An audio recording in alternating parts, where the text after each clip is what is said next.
जय जगन्नाथ। आजिर कहानी टोकेई बुणाकार एवं राजा। बहुत दिन पूर्वे गोटे छोट गाँव में जड़े गरीब टोकेई बुणाकार रोला। तांको नाम थिला गोपाल। से दिन राति बाउंश टोकेई बुणी सहर बजार में बिक्री करी तांकर परिवार को प्रतिपोषण करुथिले। गोपाल बहुत सचोट, परिश्रमी एवं संतुष्ट व्यक्ति थिले। से जहाँ पाउथिले सेथिरे से संतुष्ट थिले। दिने गाँवर खबर पहुँचला जे राजा गाँ को परिदर्शन करने आसुछंती। समस्ते सेमानंकर हस्तशिल्प एवं जिनिषपत्र प्रदर्शन करने को प्रस्तुत होगा लगिले। गोपाल मध्य भाविला, जदि मु मोर सबुठारु सुंदर टोकेई तैयारी करी राजा को उपहार टे देवी तेबे मु निश्चित भाव पुरस्कार प्राप्त हेबी। से दिन से कठिन परिश्रम कला। से पतला बाउंश नड़ा को एक टोकेई रे जटिल भाव में बुणिला, जहाँ पूर्वर कहीं देखि नथिले। से कड़े फूल डिजाइन एवं मझिरे सुंदर सुंदर आकृति मान तैयारी कला।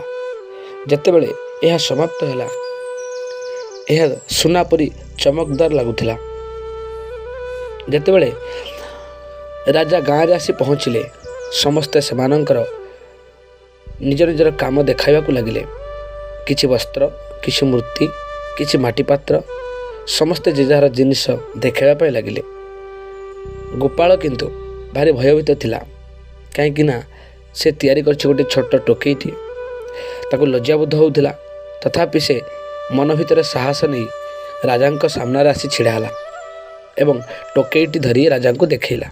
महाराज, यह मु तैयारी करिथिबा टोकेई। मु गरीब, किंतु मु यह मोर कठिन परिश्रम तैयारी करिछि। राजा जेतेबेले टोकेईटी देखिले से आश्चर्य हो गले एवं कहले, अरे वाह, एते सुंदर, एते चमत्कारी एवं सठिक कारीगरी मु केबे देखि नहीं। तुमे प्रकृत जन कलाकार। तुमर यही सुंदर कला मते बहुत मंत्रमुग्ध करिछि। मु एई तुमर सुंदर जिनिस रे मु भारी खुशी। मु याकु नहीं पारिबी। गोपाल कहला, आज्ञा, आपण निश्चित भाव याकु नहीं पारिबे। तापरे राजा से टोकेईटी को नहीं एवं गोपाल को 100 सुना मुद्रा प्रदान करिसेंती एवं कहिले, यह तुमर कलार स्वीकृति। तुम परि लोक माने आम राज्यर प्रकृत शक्ति। तेणु यह तुम्हें बजाई रख एवं तुम्हें अन्य मानक शिक्षा देवा व्यवस्था कर। गोपाल मुंड नहीं धन्यवाद जनइला। से धन्य हो जाइथिला, किंतु तांकर हृदय सरल एवं संतुष्ट जेमिति थिला सेमिति आग भली रहिला। से सर्वदा परी टोकेई तैयारी कर चलिला, किंतु एबे से गाँ पिला मानक मध्य शिक्षा देबाकू आरंभ कला जे कठिन परिश्रम हेउछि प्रकृत पूजा। एई भावना को से हृदय सदा सर्वदा धारण कला। सांग माने, आजिर कहानी रो आम पई शिक्षा। प्रकृत कला एवं कठिन परिश्रम केबे भी व्यर्थ हुए नहीं। सचोटता एवं निष्ठार सहित करा जाउथिबा काम निश्चित भाव में दिन ना दिन सम्मान आनिब। सेथिपई आमको गर्व अहंकार त्याग करी निजर मानसिकता को बजाई रखी आमर प्रकृत कला को प्रदर्शन करी चलिले आम जीवन में निश्चित भाव में समस्त सामने सम्मानित हेबा।